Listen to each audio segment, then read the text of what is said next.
Baik, bismillahirrahmanirrahim. Assalamualaikum warahmatullahi wabarakatuh. Waalaikumsalam Salam. warahmatullahi wabarakatuh.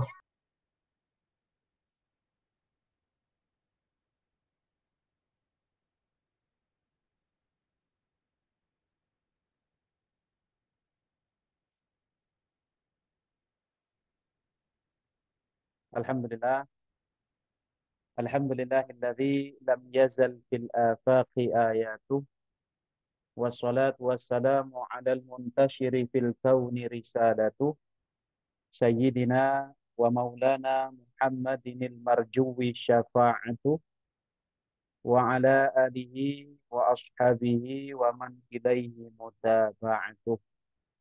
Asyhadu an la ilaha illallah wahdahu la syarika lah وأشهد أن سيدنا محمدا عبده ورسوله لا نبي ولا رسول بعده اللهم صل وسلم وبارك على نبينا محمد وعلى آله وأصحابه أجمعين ومن تبعهم بإحسان إلى يوم الدين. فقال الله تعالى في كتابه الكريم: أعوذ بالله من الشيطان الرجيم. بسم الله الرحمن الرحيم. قالوا سبحانك لا علم لنا إلا ما علمتنا إنك أنت العليم الحكيم. وقال أيضا: قال رب اشرح لي صدري ويسر لي أمري واحلل عقدة من لساني يفقه قولي واجعل لي وزيرا من أهلي. وقال النبي صلى الله عليه وسلم: من سلك طريقا يلتمس فيه علما سهل الله له طريقا إلى الجنة. صدق الله العظيم وصدق رسوله النبي الكريم ونحن على ذلك من الشاهدين والشاكرين والحمد لله رب العالمين. Alhamdulillah, puji dan syukur kita haturkan kehadirat Allah Subhanahu wa taala atas limpahan nikmat dan karunia-Nya di sore hari ini kita dapat melanjutkan perkuliahan kita di pertemuan yang terakhir ini, mata kuliah Case Analysis in Religious Sport dalam keadaan sehat walafiat. Mudah-mudahan kenikmatan, kemudahan, kesehatan yang masih Allah amanahkan, titipkan kepada kita, dapat kita gunakan dengan sebaik mungkin untuk mendekatkan diri kita kepada Allah, memperbanyak amal solih sebagai bekal bagi kita semua untuk menghadap keharibaan Allah Subhanahu wa taala. Dan mudah-mudahan ilmu yang kita pelajari, kita tekuni, kita diskusikan menjadi ilmu yang bermanfaat. Allahumma anfa'na bima 'allamtana. Ya Allah, jadikanlah ilmu yang kami pelajari adalah ilmu yang bermanfaat. Wa 'allimna ma yanfa'una, dan ajarkanlah ilmu kepada kami, yaitu ilmu-ilmu yang mendatangkan manfaat bagi kami. Warzuqna 'uluman tanfa'una fid dini wad dunya wal akhirah. Salawat beriringkan salam, sama-sama kita haturkan keharibaan Nabi besar Muhammad sallallahu alaihi wasallam biqauli Allahumma salli ala sayyidina Muhammad wa ala ali sayyidina Muhammad. Assalamu alayka ya Rasulullah. Mudah-mudahan kita semua termasuk umat yang diakui oleh Rasulullah sallallahu alaihi wasallam dan kelak berhak atas syafaatnya di yaumil qiyamah. Amin ya rabbal alamin. Kita memohon, berdoa dan meminta pula mudah-mudahan apa yang kita laksanakan di sore hari ini dan yang sudah kita lalui bersama terhitung sebagai amal baik, amal solih, di mana kita berupaya dan berusaha untuk meneruskan sunnah Rasulullah Shallallahu Alaihi Wasallam, sebagaimana hadis yang saya bacakan di awal, bahwa sesiapa saja yang menuntut ilmu, yang menimba ilmu, maka Allah akan memudahkan jalannya menuju surga. Dan perintah menuntut ilmu itu adalah perintah yang tidak pernah terhenti, tidak pernah ada akhirnya, tidak ada habisnya, kecuali kontrak kehidupan kita usai. Maka pada saat itulah kewajiban kita untuk menuntut ilmu tuntas dan paripurna. Oleh karena itu, rekan-rekan yang berbahagia, selama kita masih diberikan kesempatan, kemudahan, dan nikmat umur, maka sudah selayaknya kita berupaya dan berusaha. Bagaimana yang pernah saya sampaikan bahwa alam tak kambang jadi guru, setiap tempat yang kita jejaki adalah madrasah dan sesiapa saja yang kita temui adalah kepala sekolah, tempat di mana kita belajar, tempat di mana kita mengerti lebih banyak lagi tentang arti kehidupan, dan sesungguhnya antara kita dengan yang lain itu tetaplah saling memberi, saling bisa belajar, dan itulah hakikat daripada kehidupan itu sendiri. Rekan-rekan yang berbahagia, Alhamdulillah di pertemuan ke-12 kemarin, teman-teman sudah mengikuti seminar tentang jurisprudensi Kamar Agama dan Pembaruan Hukum Islam, yang mudah-mudahan bisa menjadi motivasi bagi kawan-kawan semua untuk mengkaji lebih dalam lagi, untuk menelaah lebih jauh lagi tentang peradilan agama secara umum, juga perkara-perkara yang diadili oleh pengadilan agama secara spesifik, dan bagaimana kemudian teman-teman menyiapkan diri dengan sebaik mungkin untuk berkarir di bidang hukum ke depannya, terlepas akan bergabung menjadi bagian dari keluarga besar Mahkamah Agung, atau menjadi praktisi, atau menjadi akademisi maksud saya, atau kemudian menjadi konsultan hukum, atau kemudian fokus di Kementerian Agama dalam hal ini kantor urusan agama, atau teman-teman kemudian menjadi pendakwah di masyarakat, atau menjadi guru di sekolah atau yayasan masing-masing, dan apapun itu mudah-mudahan yang kita pelajari, yang kita tekuni ini membawa manfaat bagi teman-teman semua. Tidak perlu banyak, karena banyak kalau tidak mendapatkan manfaat, tidak mendatangkan manfaat, maka tidak ada keberkahan pada sesuatu yang banyak tersebut. Maka sekalipun sedikit, kalau mendatangkan manfaat, mudah-mudahan itu juga mendatangkan keberkahan yang akhirnya mendatangkan maslahat bagi kita pribadi dan bagi orang-orang yang berada di sekitar kita. Kemudian di pertemuan ke-13, Alhamdulillah, kita bersyukur bersama karena kita bisa bertatap muka secara offline, gitu, bisa saling mengenal, bisa saling sapa, bisa saling mendoakan, yang mudah-mudahan menambah makna dari perkuliahan kita ini, yang karena keterbatasan waktu, tempat, dan suasana, sehingga di 13 pertemuan kita lakukan secara online melalui platform Zoom Meeting, yang mudah-mudahan tidak mengurangi semangat, keberkahan, dan juga nilai atau makna daripada perkuliahan yang kita jalani bersama. Dan satu pertemuan offline tetap kita syukuri, yang mudah-mudahan tidak terhenti sebagaimana yang sering saya sampaikan, relasi dan komunikasi tidak hanya terhenti di perkuliahan kita ini saja, tetapi mudah-mudahan bisa berlanjut di kesempatan yang lain, di kesempatan yang lebih baik, karena kita sama-sama tidak pernah tahu jalan kehidupan kita ke depannya, semuanya serba misteri. Kemarin adalah sejarah, hari ini adalah sebuah kenyataan, dan esok adalah harapan. Kita semuanya berharap yang terbaik, yang mudah-mudahan Allah memberikan takdir terbaiknya kepada kita semua.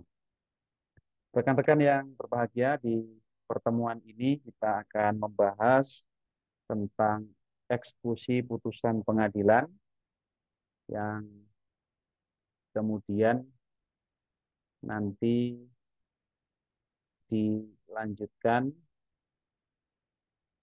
dengan diskusi seputar eksekusi putusan hadonah atau hak asuh anak. Kemudian nanti untuk melengkapi akan saya tambah sedikit terkait dengan eksekusi putusan harta bersama.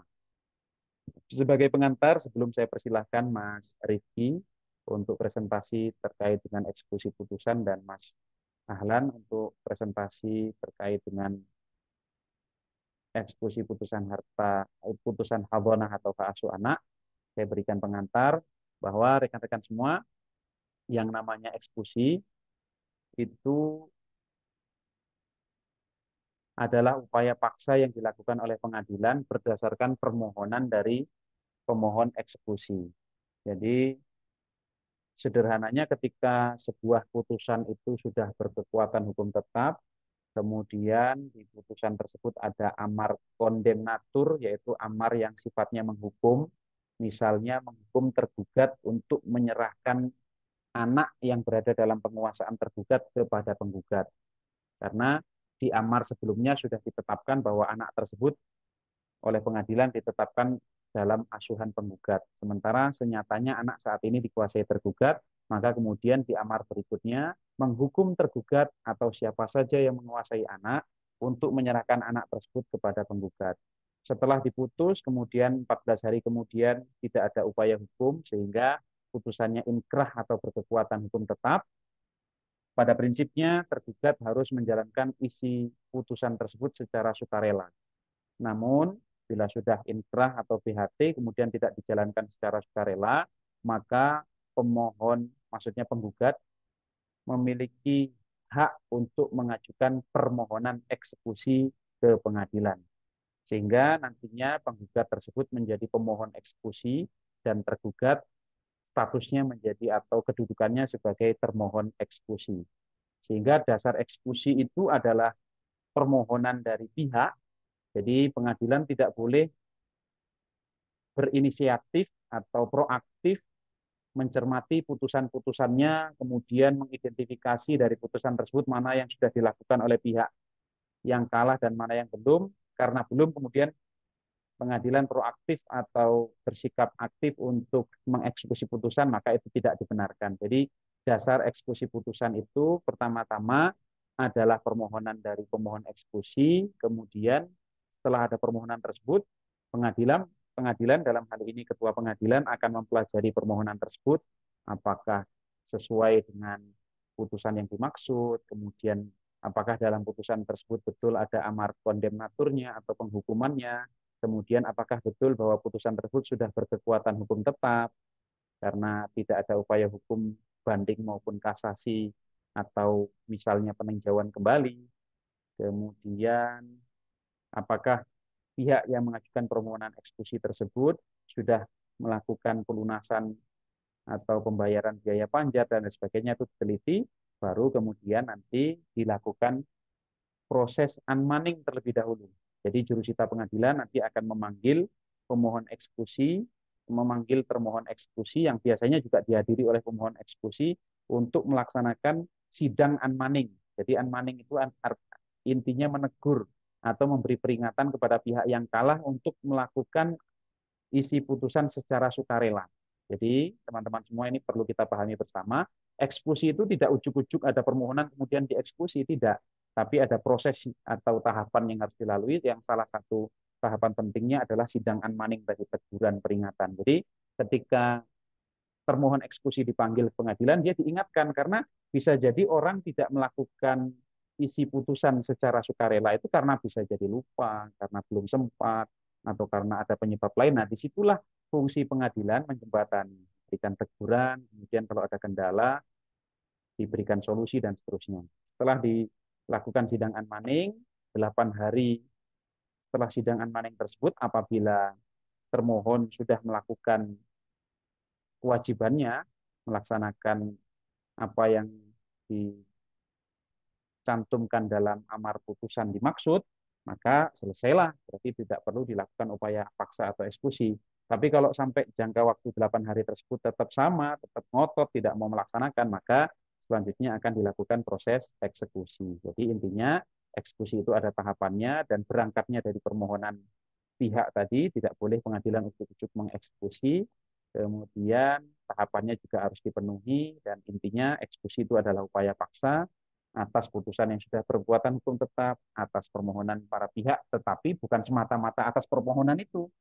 Karena nanti panitera yang akan melakukan eksekusi mewakili ketua pengadilan itu melakukan eksekusi tersebut berdasarkan perintah dari ketua pengadilan dan di bawah pengawasan ketua pengadilan. Apakah ketua pengadilan kemudian ikut hadir dalam proses eksekusi, itu pilihan.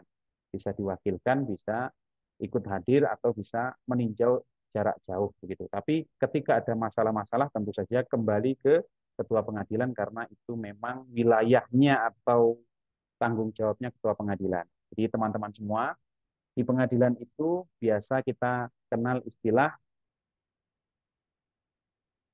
putusan itu adalah mahkota hakim atau mahkotanya hakim itu adalah putusan.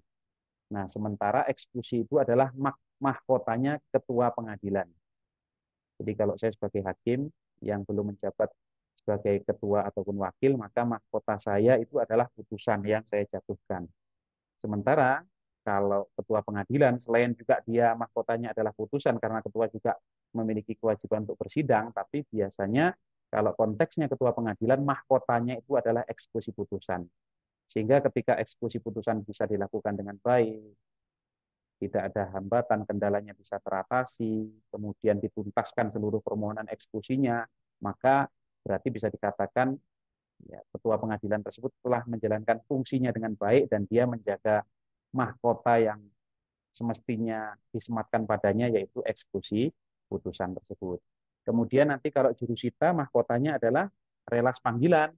Kemudian kalau dia melakukan sita eksekusi, ya berita acara sita eksekusi, dan seterusnya. Kemudian kalau panitera atau panitera pengganti atau panitera muda, mahkotanya adalah apa? Berita acara sidang, karena dialah yang mendampingi majelis hakim bersidang yang mencatat jalan persidangan dari A sampai Z-nya. Itu terkait dengan eksekusi putusan secara umum. Kemudian rekan-rekan semua nanti kita akan adakan kuis sebagai refreshing dan review atas materi yang akan kita bahas bersama. Dan apa yang saya sampaikan ini insya Allah nanti akan keluar di kuis begitu. Kemudian terkait dengan harta bersama, teman-teman semua, itu diatur di pasal 35 Undang-Undang Nomor 1 Tahun 1974 tentang perkawinan. Nanti teman-teman bisa baca itu tentang aturan harta bersama yang kemudian diulas lebih konkret lagi, lebih kecil lagi di kompilasi hukum Islam. Jadi yang namanya harta bersama itu adalah harta yang diperoleh oleh suami istri setelah terikat perkawinan. Sehingga kalau ada suami dan istri sebelum dia menikah sudah punya kendaraan, sudah punya rumah, sudah punya tanah misalnya, maka itu tidak masuk sebagai harta bersama. Karena yang dimaksud harta bersama itu adalah harta yang diperoleh dalam masa perkawinan. Misalnya A dan B terikat perkawinan mulai hari ini. Besok mereka usaha bareng, kembangkan bisnisnya, kemudian mulai beli aset, menambah tanah, kemudian beli kendaraan baru, kemudian beli rumah baru, kemudian misalnya punya cicilan rumah di tempat yang lain. Nah, itu semua menjadi harta bersama mereka berdua. Tetapi kalau harta yang dimiliki sebelum pernikahan itu menjadi harta bawaan, di mana masing-masing memiliki hak yang penuh untuk melakukan tindakan apapun terhadap harta bawaan tersebut. Namun untuk harta bersama berarti kalau mau melakukan sesuatu harus berdasarkan musyawarah. Maka termasuk misalnya kalau orang minjam ke bank itu biasanya diminta juga persetujuan dari pasangannya. Karena nanti kita akan kaji lebih jauh di KHI juga dijelaskan bahwa yang namanya harta bersama itu bukan hanya hak tetapi juga kewajiban. Jadi maksudnya apa? Kalau hak itu ya berarti orang punya rumah dia berhak memiliki, menempati, punya kendaraan berhak menaiki, memiliki dan seterusnya. Sementara kalau sifatnya kewajiban ini misalnya apa? Hutang. Jadi kalau suami istri kemudian mereka berdua hutang 100 juta, maka itu menjadi harta bersama mereka. Tetapi wujudnya hutang, wujudnya adalah kewajiban sehingga masing-masing nantinya kalau terjadi perceraian berkewajiban untuk membayar separuh dari hutang tersebut.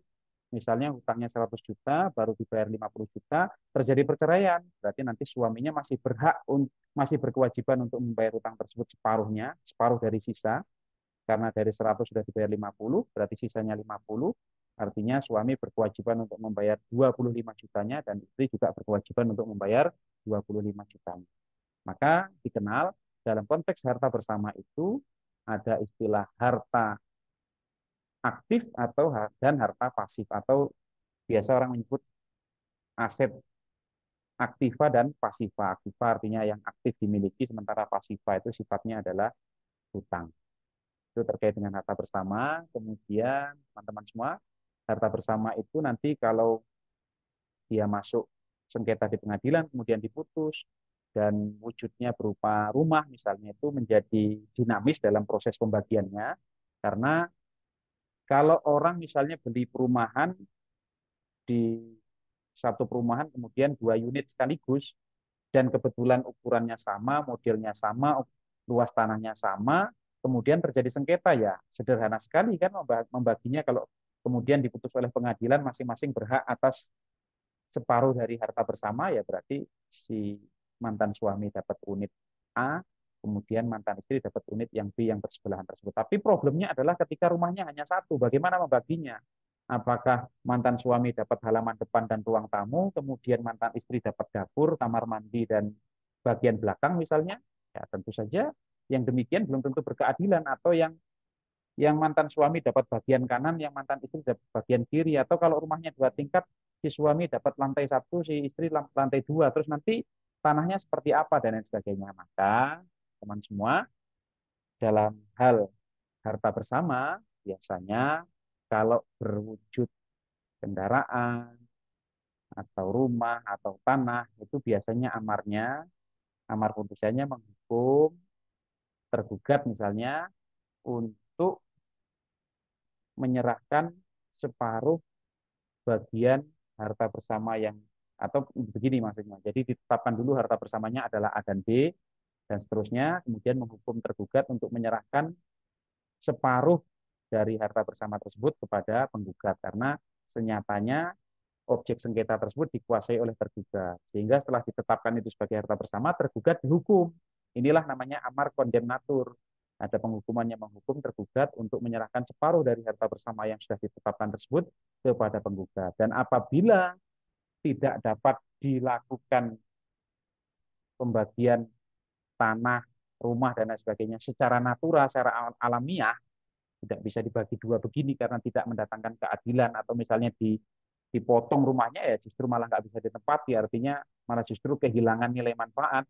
Maka biasanya bahasanya kalau tidak dapat dilakukan pembagian secara natural, maka dilakukan lelang melalui KPKNL yang kemudian hasil dari lelang tersebut akan diserahkan kepada penggugat dan tergugat sesuai dengan porsi atau bagiannya masing-masing.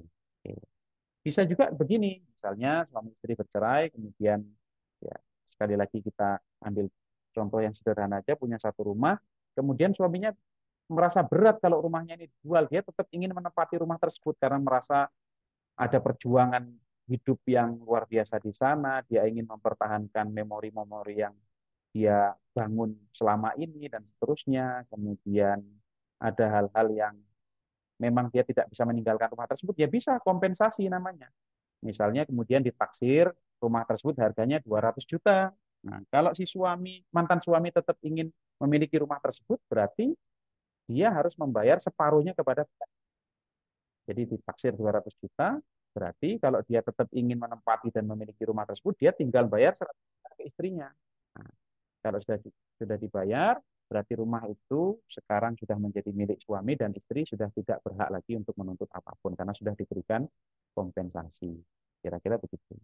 Demikian pula misalnya teman-teman semua ya terkait dengan harta bersama, kalau kita lihat di fikih klasik, kemudian di kitab-kitab Turos, ulama-ulama terdahulu itu memang tidak membahas secara detail, bahkan tidak ada ya kajian tentang harta bersama karena ya memang harta itu dalam perspektif fikih klasik itu adalah masing-masing. Kemudian dulu misalnya bahkan sampai sekarang ya di Saudi Arabia sana yang namanya suami istri itu betul-betul suami itu mencukupi seluruh kebutuhan istrinya, bahkan pembantu itu bisa lebih dari satu, ada yang khusus bagian masaknya, mencucinya, kemudian ngantar anak, ada tukang kebunnya, ya betul-betul istri itu tidak memiliki beban kerja di wilayah domestik rumah tangga, begitu hanya sebatas melayani suaminya saja, semuanya dicukupi, pakaian juga begitu, nggak perlu pergi ke kebun panas-panasan, nggak perlu ke sawah, nggak perlu masak, semuanya udah dicukupi semua. Sehingga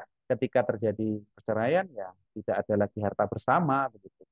Karena memang dicukupi oleh suaminya semua. Mungkin sudah pernah saya ceritakan bahwa Rasulullah pun ketika lahir yang menyusui itu adalah orang lain, begitu. Memang tradisinya begitu, karena ya ada harganya dari air susu yang kemudian disusukan kepada anak tersebut dan seterusnya. Sementara di Indonesia kita melihat ya teman-teman semua bisa dicermati di kehidupan orang tua kita, di tetangga kita, karib kerabat kita, saudara kita dan sebagainya.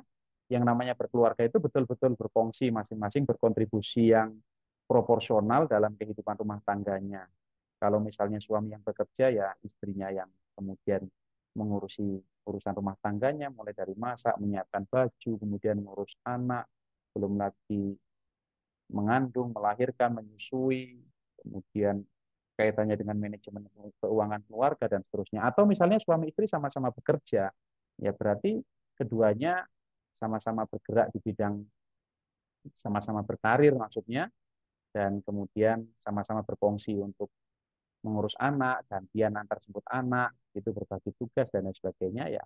Ya itulah kemudian muncul yang namanya harta bersama tadi karena ya perolehan harta bersama tersebut sesungguhnya sekalipun yang bekerja hanya salah satu pihak, tapi dia bisa maksimal dalam bekerja karena ditopang oleh orang yang ada di rumahnya dan tidak menutup kemungkinan istrinya yang kemudian bekerja tapi suaminya yang di rumah misalnya karena dia misalnya pekerjaannya ahli IT yang tidak perlu banyak keluar rumah dan sebagainya atau tidak kerja sama sekali dan karena kesepakatan dan atas kerelaan suaminya yang ngurus anak, yang mandikan anak, yang menyiapkan sarapan, yang kemudian antar jemput istrinya, yang kemudian memastikan rumahnya bersih dan sebagainya tidak menutup kemungkinan yaitu tetap nanti muncul konsep harta bersama tadi.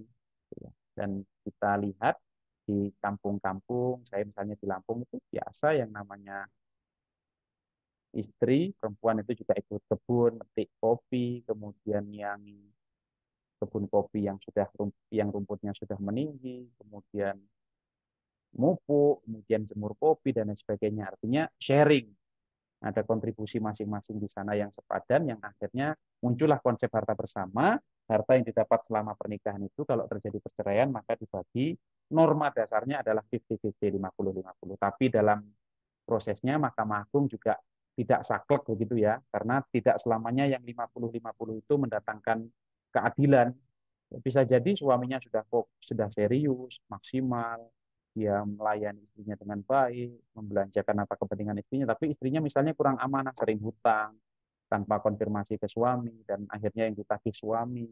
Kemudian misalnya anak tidak begitu terurus, kemudian misalnya dia sering berbohong, menjelek-jelekkan suaminya. Nah, itu semua nanti bisa menjadi pertimbangan majelis hakim apakah tetap berkeadilan bila ditetapkan harta bersamanya itu 50% bagi mantan suami dan 50% bagi mantan istri, atau dibuat skenario lain. Misalnya dengan pertimbangan tersebut suaminya berhak 70% atas harta bersama dan istrinya 30% atas harta bersama.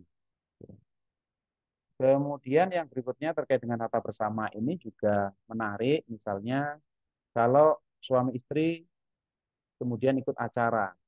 Nah, ternyata istrinya dapat door prize dan door prize-nya ini tidak main-main misalnya. Satu unit mobil. Nah, ini kaitannya dengan hadiah. Kalau hadiah itu tidak lagi menjadi harta bersama begitu ya, tetapi itu adalah harta bawaan begitu. Jadi tidak dibagi lagi meskipun kita bisa berdebat ya, bisa berdiskusi ya kan dia datangnya ke acara itu juga atas ajakan suami dan sebagainya. Tapi biasanya dimaknai kalau hadiah itu ibaratnya adalah keberuntungan salah satu pihak yang kemudian itu tidak lagi dihitung sebagai atau diposisikan sebagai harta bersama tetapi menjadi harta bawaan istri.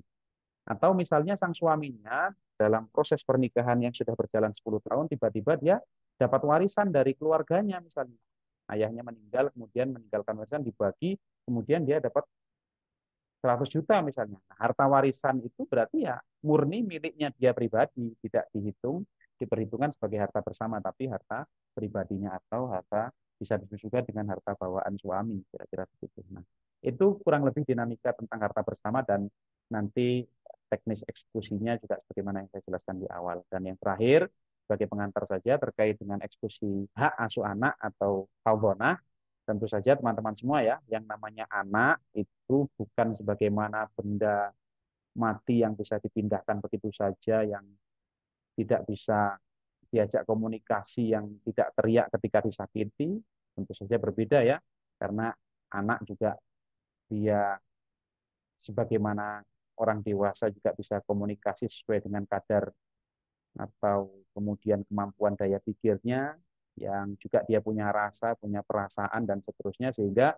dalam konteks eksekusi hak asuh anak atau hak ini dibutuhkan strategi, tips, dan trik, karena sekali lagi ya anak itu bukanlah benda mati yang bisa dipindahkan begitu saja, yang bisa diperebutkan, tetapi tentu saja dibutuhkan upaya-upaya persuasif dalam konteks eksekusi hak asuh anak. Dan kemudian teman-teman semua nanti juga insya Allah muncul di kuis yang akan kita kerjakan bersama, bahwa yang namanya hak asuh anak itu konsep dasarnya memang orang tua yang berhak untuk mengasuh anak. Tetapi dalam perkembangannya sebetulnya jangan hanya fokus pada siapa yang berhak mengasuh anak, tetapi yang menjadi fokusnya adalah bagaimana kemudian anak tersebut mendapatkan hak pengasuhannya secara maksimal. Maka ada istilah best interest of child. Jadi kepentingan terbaik bagi anak.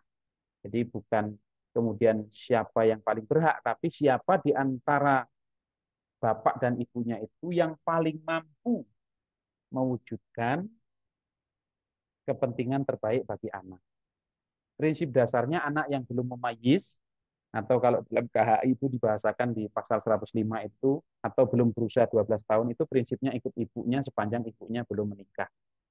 Tetapi itu tidak saklek begitu ya. Mahkamah Agung dalam hal ini kemarin barangkali teman-teman juga mencermati bahwa terkait dengan hak asuh anak ini ya tidak selalu begitu, bisa disimpangi manakala misalnya ternyata dengan ikut bapaknya justru lebih terjamin hak-hak anak, karena misalnya ibunya adalah artis misalnya yang waktunya sangat terbatas, kalau kemana-mana justru dia tetap ditinggal bersama pembantu, dan ibunya ini kecenderungannya kasar, tidak lembut ke anaknya, sementara ayahnya karena dia pekerjaannya swasta lebih bisa memiliki waktu untuk bersama anak, bisa antar jemput anak, sayang pada anak, dan anak juga cenderung lebih dekat dengan bapaknya. Ini meskipun usianya belum 12 tahun, majelis hakim dapat saja kemudian berpendapat anak tersebut ditetapkan kepada ayahnya. Gitu ya.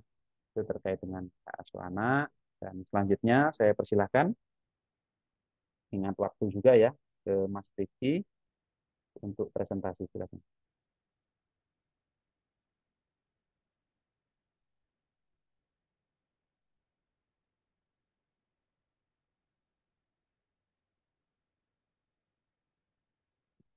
Silakan, Mas Riki.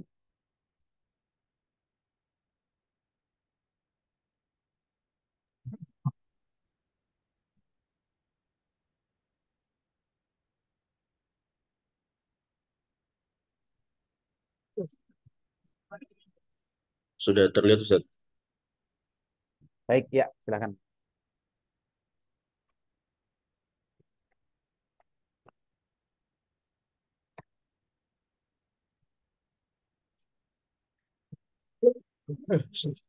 Bismillahirrahmanirrahim. Assalamualaikum warahmatullahi wabarakatuh. Waalaikumsalam. Alhamdulillahirrahmanirrahim. Wassalatu wassalamu ala asyrafil anbiya wal mursalin wa ala alihi wa sahbihi ajma'in. Alhamdulillah, pada kesempatan kali ini insya Allah di sini saya akan membawakan sebuah presentasi dengan tema eksekusi putusan, mungkin lebih tepatnya eksekusi putusan pengadilan agama. Di sini nanti terdiri dari yang pertama adalah bahasan mengenai apa itu eksekusi putusan, kemudian asas-asas eksekusi putusan, dan yang terakhir adalah macam dan tata cara pelaksanaannya. Yang pertama adalah eksekusi putusan, pengertian eksekusi putusan dalam pengadilan agama. Ya, eksekusi putusan. Eksekusi berasal dari kata eksekuti yang artinya melaksanakan putusan hakim. Nah, tindakan eksekusi ini merupakan upaya paksa tindakan pelaksanaan putusan pengadilan yang telah memperoleh kekuatan hukum tetap Ya, yang alasan utama adanya tindakan eksekusi ini adalah karena pihak yang kalah dalam perkara perdata tidak mau melaksanakan isi putusan secara sukarela dengan berbagai dalih dan alasan, sehingga setelah adanya pertimbangan maka diadakan eksekusi putusan ini. Kemudian yang kedua adalah undang-undang yang mewajibkan bagi setiap ketua pengadilan untuk melaksanakan permohonan eksekusi terhadap putusan yang telah punya kekuatan hukum tetap. Nah, guna mewujudkan kepastian hukum ini yang berkeadilan bagi masyarakat, tentu yang mana putusan hakim itu tadi telah keluar, kan tetapi pihak yang kalah tidak mau melaksanakan ini, maka undang-undang ini diperlukan bagi setiap ketua pengadilan untuk melaksanakan permohonan eksekusi terhadap putusan yang telah mempunyai kekuatan hukum tetap. Dan kemudian ada eksekusi putusan sebagai upaya menjaga marwah, nilai, dan kewibawaan setiap putusan pengadilan.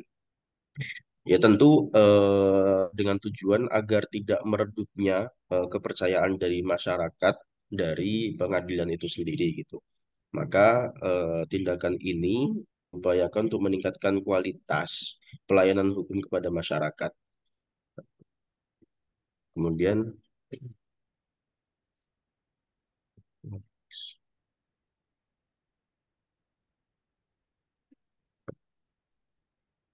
ya, dasar pelaksanaan eksekusi putusan pengadilan agama.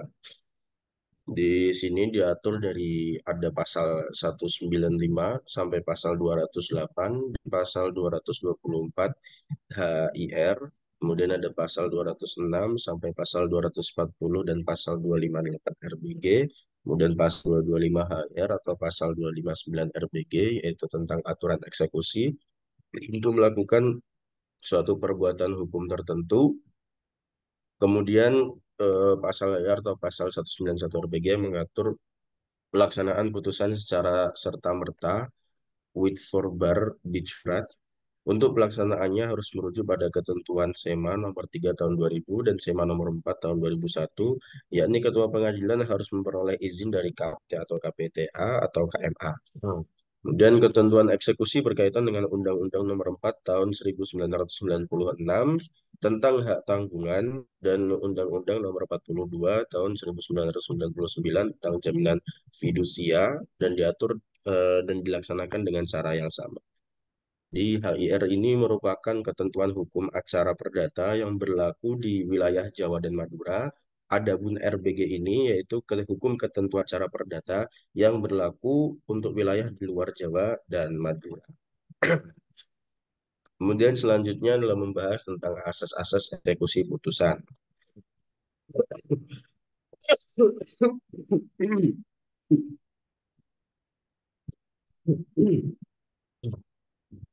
Yang pertama adalah putusan yang akan dieksekusi haruslah putusan yang telah mempunyai kekuatan hukum yang tetap. Jadi dalam putusan yang telah mempunyai kekuatan hukum yang tetap, terkandung wujud hubungan hukum yang pasti tentang status kepemilikan barang yang disengketakan. Dengan demikian, melekat kekuatan eksekutorial sehingga putusan harus ditaati dan dilaksanakan. Bila perlu dengan upaya paksa dan minta bantuan kekuatan umum atau bantuan keamanan. Nah, terhadap asas ini ada beberapa bentuk eksekusi yang dikecualikan undang-undang terhadap putusan yang belum mempunyai kekuatan hukum tetap, yaitu seperti eksekusi putusan serta-merta yang diatur dalam SEMA nomor 3 tahun 2000 dan SEMA nomor 4 tahun 2001, kemudian eksekusi putusan provisi yang diatur dalam pasal 54 dan 55 RV, dan lain sebagainya. Kemudian yang kedua adalah putusan tersebut harus bersifat menghukum atau yang disebut dengan kondemnatoir. Jadi ciri putusan yang bersifat menghukum ini atau kondemnatoir ini tadi secara tegas dalam amar atau diktum putusan terdapat perintah yang menghukum pihak yang kalah dengan rumusannya. Nah, adapun rumusannya sebagai berikut, yaitu yang pertama menghukum untuk melakukan pembayaran sejumlah uang, kemudian menghukum untuk menyerahkan suatu barang, kemudian menghukum untuk pengelolaan sebidang tanah atau rumah, atau kemudian menghukum untuk menyerahkan sebidang tanah atau rumah itu tadi dalam keadaan kosong kepada penggugat. Kemudian menghukum untuk melakukan suatu perbuatan hukum tertentu, dan kemudian menghukum untuk menghentikan suatu perbuatan atau keadaan. Kemudian yang selanjutnya adalah putusan tidak dijalankan secara sukarela. Jadi asas ini harus dimaknai dengan pengertian upaya paksa berupa eksekusi adalah pilihan hukum yang baru diambil apabila yang kalah, si tergugat itu tadi, tidak mau menjalankan atau memenuhi putusan secara sukarela. Jadi ketika kewenangan itu menjalankan eksekusi secara hukum baru mempunyai kekuatan daya paksa ketika tenggang waktu peringatan itu atau unmanning itu untuk menjalankan putusan terlampaui. Kemudian yang keempat adalah eksekusi atas perintah dan di bawah kepimpinan ketua pengadilan. Dalam pasal 195 ayat 1 2 HIR atau pasal 206 ayat 1 dan 2 RBG, kewenangan ini adalah bersifat mutlak, bahwa pelaksanaan eksekusi harus atas perintah dan di bawah pimpinan ketua pengadilan, di mana perkara tersebut diajukan, diperiksa, dan diputus pada tingkat pertama. Nah, bila mana objek sengketa berada di wilayah pengadilan lain, maka kewenangan tersebut termasuk kewenangan untuk mendelegasikan kepada pengadilan lain itu. Kewenangan yang diberikan undang-undang merupakan kewenangan formal secara ex officio, yang mana adalah untuk memerintahkan eksekusi dan memimpin jalannya eksekusi, memperhatikan ketentuan pasal 197 ayat 1 HIR atau pasal 208 RBG.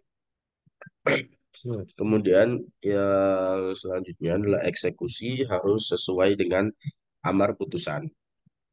Pada prinsipnya, pelaksanaan eksekusi ini tidak boleh menyimpang dari amar putusan dan harus difahami bersama bagi pelaksana eksekusi maupun pengaman eksekusi bahwa putusan hakim yang telah mempunyai kekuatan hukum yang tetap tidak memerlukan penafsiran lagi.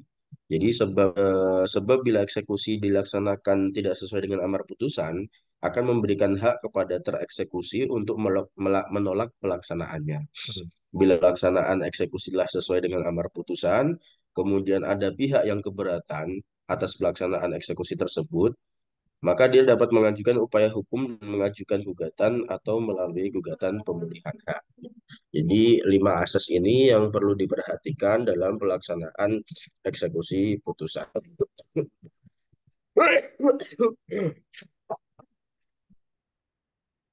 Kemudian macam dan tata cara eksekusi putusan. Nah, macam dari eksekusi putusan tersebut ada eksekusi real, yaitu berupa penyerahan barang, pengosongan pengosongan tanah atau bidang tanah atau rumah tadi, dan pembongkaran. Kemudian ada eksekusi pembayaran sejumlah uang seperti eksekusi gros akta pengakuan hutang, kemudian eksekusi gros akta hipotek, eksekusi hak tanggungan, dan eksekusi jaminan fidusia. Adapun tata caranya eksekusi putusan ada 3 secara garis besar. Yang pertama yaitu harus didahului adanya surat permohonan eksekusi. Jadi dari pihak pemenang perkara yang diajukan kepada ketua pengadilan sesuai yang telah diatur dalam pasal 195 ayat 1, pasal 196 HIR atau pasal 206 ayat 1 dan pasal 207 RBG. Jadi permohonan tersebut nantinya akan diteliti, diresum, dan apabila memenuhi syarat hukumnya, maka diperintahkan untuk diproses, yang ditindaklanjuti untuk membayar panjar biaya eksekusi. Yang sebaiknya panjar biaya eksekusi dihitung dengan teliti dan cermat sebelum ditetapkan, supaya menghindari permintaan biaya tambahan. Dengan prinsip lebih baik mengembalikan kelebihannya daripada minta tambahan lagi. Yang kedua adalah proses peringatan atau unmanning. Jadi kewajiban ketua pengadilan setelah menerima permohonan eksekusi yang pertama tadi, maka memerintahkan pemanggilan tergugat, pihak yang kalah tadi, untuk menghadiri pengadilan. Pemanggilan dan kehadiran tergugat adalah merupakan proses memberi peringatan atau teguran atas kelalaiannya atau melaksanakan putusan, yang mana batas waktu peringatan untuk menjalankan putusan adalah maksimal 8 hari. Kurang dari itu boleh, tapi kalau lebih Tapi kalau lebih tidak diperkenankan. Maksudnya kalau lebih dari 8 hari itu tidak diperkenankan. Yang mana ketentuan ini diatur dalam pasal 196 AR atau pasal 207 RBG.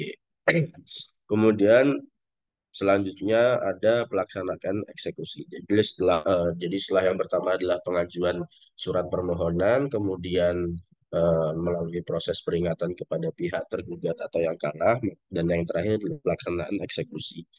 Secara formal, apabila waktu unbundling sudah terlampaui dan tidak ada indikasi termohon eksekusi berdamai atau tidak mau melaksanakan putusan secara sukarela, maka ketua pengadilan harus mengabulkan permohonan eksekusi dari pemohon dengan mengeluarkan penetapan eksekusi. Setelah hari, tanggal, dan jam pelaksanaan ditetapkan, ketua pengadilan dan panitera atau jurusita membuat surat pemberitahuan tentang kepastian diadakannya eksekusi yang ditujukan kepada yang pertama termohon eksekusi, kemudian pemohon eksekusi, kemudian kepala desa, kemudian kecamatan, dan dari pihak kepolisian sebagai pihak pengamanan. Kemudian ya ada hambatan dalam pelaksanaan eksekusi. Yang pertama adalah hambatan yang bersifat teknis yuridis. Ada beberapa hambatan yang masuk ke dalam teknis yuridis ini, seperti misalnya perlawanan pihak ketiga, kemudian perlawanan pihak eksekusi, kemudian misal ada pengajuan permohonan peninjauan kembali, kemudian amar putusannya tidak jelas, dan lain sebagainya. Kemudian yang kedua adalah hambatan yang bersifat non-teknis. Seperti contohnya misal pengerahan massa oleh pihak tereksekusi, kemudian adanya campur tangan pihak ketiga dalam proses eksekusi, kemudian kurangnya dukungan dari pihak pengamanan, yang mana untuk itu hal tersebut harus dikoordinasikan secara baik antara pihak pengadilan dengan pihak pengamanan terkait. Dan terakhir adalah pejabat pelaksana eksekusi dari pengadilan seperti panitera atau jurusita tidak serius dan kurang profesional. Yang mana hal demikian terjadi karena petugas pelaksana teknis kurang memahami aturan hukum yang berkaitan dengan pelaksanaan eksekusi ataupun tidak memahami betapa betapa penting betapa jabatan dia itu penting sebagai ujung tombak pengadilan atau pelaksanaan dalam eksekusi ini. Ya, mungkin itu tadi presentasi yang dapat saya sampaikan mengenai eksekusi putusan tadi. Ada penjelasan dari apa itu eksekusi putusan, kemudian asas-asas dalam pelaksanaan eksekusi putusan, dan ada macam tata cara dan hambatan dari pelaksanaan eksekusi putusan tersebut. Mungkin itu yang dapat saya sampaikan, kurang lebihnya mohon maaf, saya kembalikan kepada Ustadz Samsul.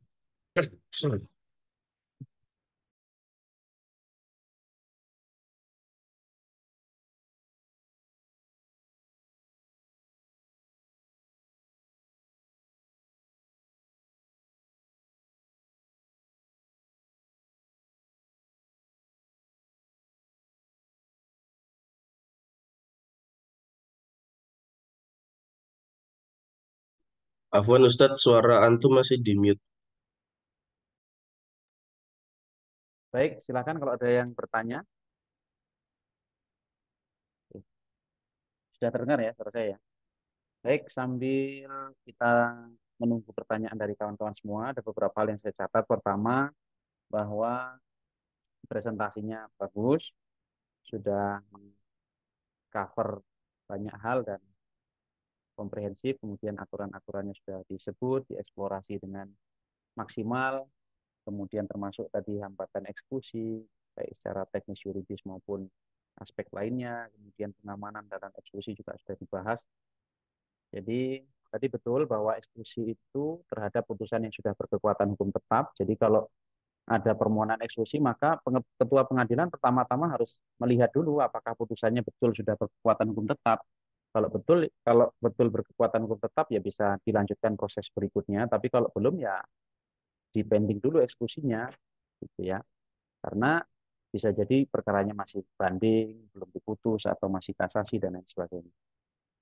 Kemudian eksekusi itu sendiri berarti sekali lagi berdasarkan permohonan dari pemohon eksekusi. Jadi sekali lagi pengadilan tidak bisa inisiatif untuk melakukan eksekusi dengan alasan bahwa supaya putusannya mantap dan tuntas sehingga kita eksekusi sekalian, tidak seperti itu karena kaitannya dengan biaya dan sekali lagi pengadilan bersifat pasif dalam hal ini. Jadi sekalipun ada permohonan pun juga belum tentu langsung dilakukan eksekusinya, tetap dipelajari, dicermati, dikomunikasikan dan memungkinkan tidak untuk dieksekusi, termasuk apakah amarnya ada amar kondemnaturnya sehingga bisa dilakukan eksekusi alias amar penghukuman. Kemudian juga eksekusi itu sendiri intinya adalah atas perintah dari ketua pengadilan. Jadi adanya permohonan eksekusi, kemudian ada unmanning tadi ditegur, dikasih peringatan dulu dalam 8 hari kok kemudian tidak juga dilaksanakan, baru masuk ke tahapan eksekusi. Dan sekalipun eksekusi itu mulanya dari permohonan pemohon eksekusi, tetapi tetap nanti eksekusi di lapangan itu dasarnya adalah perintah dari ketua pengadilan. Jadi bukan eksekusi itu dilakukan bukan semata-mata dari permohonan pemohon eksekusi, tetapi prosesnya panjang dan proses eksekusi di lapangan itu sesungguhnya berdasarkan perintah dari ketua pengadilan dan di bawah pengawasan ketua pengadilan. Sebagaimana yang saya sebut tadi bahwa eksekusi putusan itu adalah mahkotanya ketua pengadilan. Kemudian eksekusi harus betul-betul sesuai dengan amar. Kalau amarnya itu menghukum untuk menyerahkan separuh ya, yang dieksekusi ya separuh saja. Jangan kemudian lebih dan tidak kurang, gitu ya. Kemudian kalau amarnya itu objeknya di wilayah kecamatan A ya jangan mengeksekusi yang ada di kecamatan B, tidak sesuai dengan amar. Kemudian kalau di amar itu ada hal-hal yang tidak jelas, itu bukan berarti kemudian langsung dinyatakan tidak dapat dieksekusi, tapi bisa dibaca di pertimbangan hukumnya. Jadi tidak ujuk-ujuk kalau amarnya misalnya ada satu dua hal yang kurang jelas kemudian dinyatakan tidak dapat dieksekusi, tapi bisa dicermati, dilihat dan dipertimbangkan apa yang kemudian ditulis oleh majelis dalam pertimbangan hukumnya. Kemudian yang berikutnya tadi dalam proses eksekusi nanti selain memberitahu pemohon dan termohon eksekusi juga betul tadi menembusi kalau bahasa Jawanya itu ya. Jadi memberitahu juga kepala desa yang mewilayahi objek eksekusi tersebut. Oke. Dan kepala desanya juga harus tepat. Kalau objeknya di desa A ya berarti kepala desa A yang kemudian diberitahu.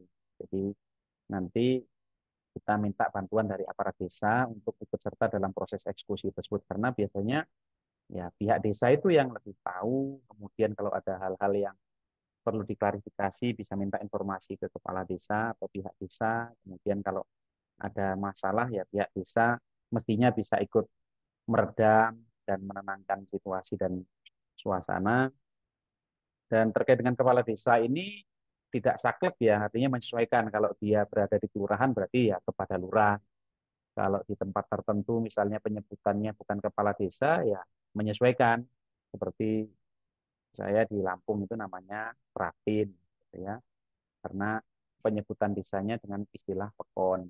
Kemudian nanti di tempat tertentu di Sumatera ada namanya Wali Nagari dan lain sebagainya. Intinya adalah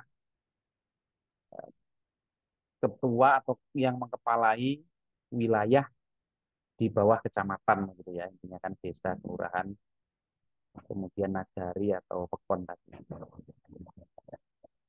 Lalu berikutnya yang tidak kalah pentingnya karena eksekusi ini adalah upaya paksa, maka potensi konflik, kerusuhan, kekacauan, orang mendatangkan mohon maaf ya preman atau kemudian LSM tertentu atau komunitas tertentu sangat mungkin gitu ya. Sehingga betul tadi komunikasi dengan pihak kepolisian itu menjadi penting begitu untuk pengamanan eksekusi tersebut karena tentu saja pihak pengadilan juga terbatas kan jumlahnya dan kalaupun bisa banyak juga karena pengadilan ini kan masyarakat sipil yang tidak boleh kemudian membawa senjata api dan lain sebagainya, artinya ya tetap kita berkoordinasi dan berkomunikasi dengan pihak kepolisian dalam konteks pengamanan tersebut. Di tempat-tempat tertentu bahkan ada juga yang juga minta bantuan ke Babinsa ya, dari TNI setempat begitu ya. Dan kemudian terkait dengan pengamanan itu sendiri ya menyesuaikan. Kalau misalnya pra-eksekusinya ternyata di situ terbaca ini konfliknya akan luar biasa dahsyat misalnya ya, pengamanannya bisa menyesuaikan dengan hanya satu orang kan kira-kira begitu. Dan terkait dengan biaya pengamanan itu ya nanti diserahkan ke pemohon eksekusi begitu ya, yang punya kepentingan terhadap perkara tersebut. Karena ya polisinya juga butuh untuk biaya transportasi dan lain sebagainya karena itu sifatnya adalah tugas tambahan. Itu perihal eksekusi. Dan kemudian ya eksekusi tadi macam-macamnya, ada eksekusi real, penyerahan sejumlah uang, kemudian melakukan tindakan pengosongan dan lain sebagainya. Itu macam-macam eksekusi yang dalam prakteknya, dalam prosesnya tentu saja sangat dinamis, dan bisa jadi eksekusi itu tidak hanya sekali begitu, karena misalnya objeknya banyak atau masih ulet begitu ya, bisa ditunda untuk dilakukan eksekusi di kesempatan berikutnya. Dan apapun yang terjadi dalam proses eksekusi itu bisa terlaksanakah, tidak dapat dieksekusikah, atau ditunda terlebih dahulu, semuanya tercatat ditulis dalam berita acara eksekusi. Saya kira itu, kalau tidak ada pertanyaan bisa dilanjut ke presenter berikutnya, Mas Ahlan ya.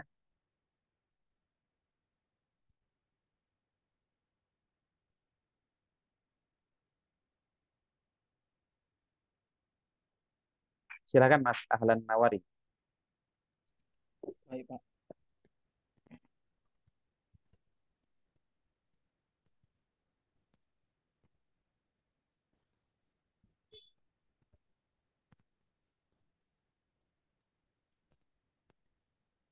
Untuk suaranya sudah jelas, Pak. Oke, monggo. Oke, baik. Bismillahirrahmanirrahim. Assalamualaikum warahmatullahi wabarakatuh. Waalaikumsalam warahmatullahi wabarakatuh. Alhamdulillah, alamin.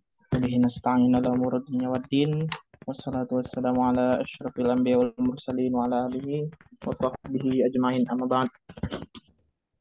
Syukur kehadirat Allah Subhanahu wa taala memberikan kita kesehatan jasmani maupun rohani, sehingga kita dimudahkan untuk berkumpul di kita ini pada sore hari ini. Salam beserta salam pada Nabi Muhammad SAW. Semoga kita mendapatkan syafaatnya di yaumil akhir kelak. Amin ya rabbal alamin. Sebelumnya saya berterima kasih kepada Pak dosen, Pak Sampul, yang telah memberikan saya kesempatan untuk mempresentasikan salah satu kewajiban saya, yaitu mengerjakan tugas dan mempresentasikan terkait dengan eksekusi putusan Hadonah. Jadi Hadonah ini sebelumnya adalah hak asuh anak ya teman-teman. Mungkin presentasi kali ini bakal singkat ya, karena dia lebih spesifik. Di sebelumnya Mas Rifki tadi menjelaskan eksekusi putusan, saya lebih ke Hadonahnya ya berarti ya. Oke, baik. Jadi masuk ke pengertiannya dulu ya. Jadi menurut Syed Sabik itu, hak asuh anak atau hadonah adalah melakukan pemeliharaan anak-anak yang masih kecil, baik laki-laki atau perempuan, atau yang sudah besar tetapi belum tamyiz. Nah, tanpa perintah daripadanya, menyediakan sesuatu yang menjadikan kebaikannya, menjaganya dari sesuatu yang rusak, jasmani, rohani, dan akalnya agar mampu berdiri sendiri dalam menghadapi hidup dan dapat memikul tanggung jawab apabila ia sudah dewasa. Nah, baik. Kemudian latar belakangnya ya. Jadi putusan hak asuh anak menjadi salah satu keputusan yang sangat sensitif ya. Jadi banyak sekali konflik yang terjadi gara-gara masalah hak asuh anak. Jadi karena keputusan seorang hakim itu bisa berimplikasi pada masa depan anak, baik dari segi karir, fisik maupun psikisnya. Nah, jadi dalam materi ini akan dibahas terkait eksekusi putusan hakim terkait dengan hadonah ya, sesuai dengan KHI dan undang-undang. Lupa saya ketik di sini UU ya Pak. Jadi kita masuk dulu ya. Jadi mumayyiz nih. Mumayyiz itu menurut KHI di pasal 105 bagian B, bahwa anak dikatakan mumayyiz apabila sudah berumur 12 tahun lebih. Nah, pada umur ini anak diberikan hak untuk memilih akan diasuh oleh ibunya atau ayahnya. Apabila seorang anak belum sampai pada mumayyiz, maka ia berpotensi besar mengikuti ibunya. Nah, jadi maksud berpotensi ini terkadang karena mungkin ibunya, apabila seorang anak diputuskan hakim untuk mengikuti ibunya, yang ujung-ujungnya malah membahayakan sang anak, maka bisa jadi malah dipindahkan ke ayah. Tapi nanti itu kita bahas di slide berikutnya. Kemudian batas kewajiban orang tua mengurus anak. Jadi orang tua itu wajib menjaga dan merawat anak sesuai dengan ketentuan. Kewajiban orang tua dalam menjaga dan merawat tertuang pada pasal 106 KHI. Dalam bab 15 tentang perwalian pada pasal 107 KHI bagian 1 bahwa perwaliannya sampai pada usia 21 tahun atau belum menikah. Jadi ada ketentuan khususnya. Jadi asas daripada hadonah ini ya, ketentuan-ketentuan yang tertuang dalam undang-undang atau KHI terkadang bisa dikalahkan. Maksudnya ini secara normatif ya, seperti tadi di pasal 105 KHI tadi ya, bahwa anak yang mumayyiz itu anak yang belum mencapai usia mumayyiz itu harus diberikan kepada ibunya. Namun ada ketentuan atau asas ya yang dinamakan tuh the best interest of the child. Jadi kita Indonesiakan itu kepentingan terbaik untuk anak. Jadi karena kepentingan masa depan anak itu sangat diutamakan. Jadi ini juga selaras dengan pendapat Pak Yusdani dalam memutuskan terkait dengan hadonah ini. Yang paling dipentingkan itu adalah kepentingan terbaik untuk anak. Ini sesuai dengan pasal 41A Undang-Undang Nomor 1 Tahun 1974 tentang perkawinan, bahwasanya terkait peliharaan anak didasarkan pada kepentingan terbaik bagi anak. Apabila keputusan hakim berpotensi mengganggu tumbuh kembang anak, baik itu fisik, psikis, dan lain sebagainya. Pokoknya yang terkait dengan masa depan anak, kalau misalnya terancam, maka selayaknya hakim itu mempertimbangkan kembali demi masa depan anaknya. Jadi sebagai contoh di dalam pasal 109 KHI bahwa hak perwalian dapat dicabut oleh hakim dan dipindahkan kepada pihak lain sesuai permohonan kerabat bila wali tersebut penjudi, pemabuk, boros, gila, dan atau melalaikan dan menyalahgunakan hak dan wewenangnya sebagai wali. Nah, jadi sebagai contoh tadi 105 KHI, pasal 105 KHI, jadi diserahkan kepada ibunya apabila belum masuk mumayyiz. Tetapi misalnya anak tersebut terancam apabila diberikan hak asuhnya kepada ibunya, maka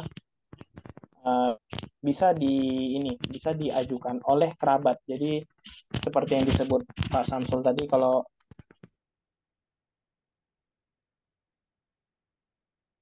itu fungsinya bisa mengajukan permohonan kalau wali tersebut itu penjudi, pemabuk, pemboros, gila, melalaikan atau menyalahgunakan hak dan wewenangnya sebagai wali. Dengan ini, maka putusan hakim dalam memutuskan atau mengeksekusikan hukum harus sesuai dengan asas the best interest of the child. Terima kasih. Mungkin itu saja yang mungkin saya sampaikan. Kurang lebihnya saya mohon maaf apabila ada yang masih dibingungkan atau ada kesalahan, mungkin boleh dikoreksi. Semoga koreksi yang teman-teman sampaikan bisa membangun saya. Terima kasih.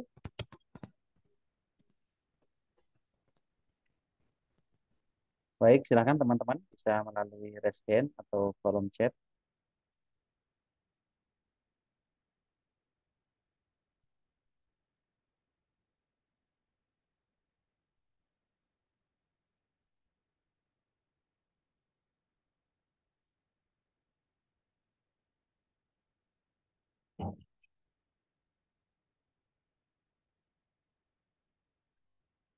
Oke, kalau memang tidak ada tadi sudah dijelaskan oleh Mas Ahlan Nawawi Daulay ya terkait dengan eksekusi hak asuh anak atau hadonah. Jadi sudah saya singgung di awal bahwa eksekusi hak asuh anak atau haldonah ini tidak bisa disamakan dengan benda mati begitu ya, karena anak tetap punya rasa, punya psikologi yang juga harus diperhatikan begitu ya. Karena kalau kemudian tidak tepat prosesnya justru akan menimbulkan trauma yang berkepanjangan bagi anak. Kemudian juga dalam konteks pengasuhan anak itu bukan saja menjadikan anak itu sebagai objek, tetapi yang lebih penting dari itu adalah bagaimana kemudian anak ini menjadi subjek pengasuhan karena dia yang namanya mengasuh itu kan kewajiban orang tua. Berarti adalah hak anak. Maka tadi Mas Ahlan Nawari sudah menyebut best interest of child. Jadi prinsipnya itu adalah bagaimana kemudian mewujudkan kepentingan terbaik bagi anak, bukan bagi orang tua. Maka dalam konteks sengketa hak asuh anak, majelis hakim sering menasihati. Jadi orang tua itu harus menurunkan egonya. Jangan karena egonya masing-masing yang justru menjadi korban adalah anak. Karena anak itu prinsipnya tetap milik mereka berdua. Dan perlu untuk dicatat bahwa ketika terjadi sengketa hak asuh anak, katakanlah anak kemudian ditetapkan kepada ibunya, maka di situ ada klausul bahwa ibu tersebut tetap harus memberikan hak akses yang cukup kepada ayah dari anak tersebut untuk menjenguk, untuk mengajak liburan, untuk bersilaturahim di waktu-waktu tertentu yang disepakati dalam rangka mewujudkan kepentingan terbaik bagi anak atau best interest of child. Gitu ya. Sebaliknya, ketika dalam situasi tertentu anak ditetapkan dalam pengasuhan ayahnya, bukan berarti ayahnya berhak 100% sehingga membatasi anak tersebut untuk ditemui oleh ibunya.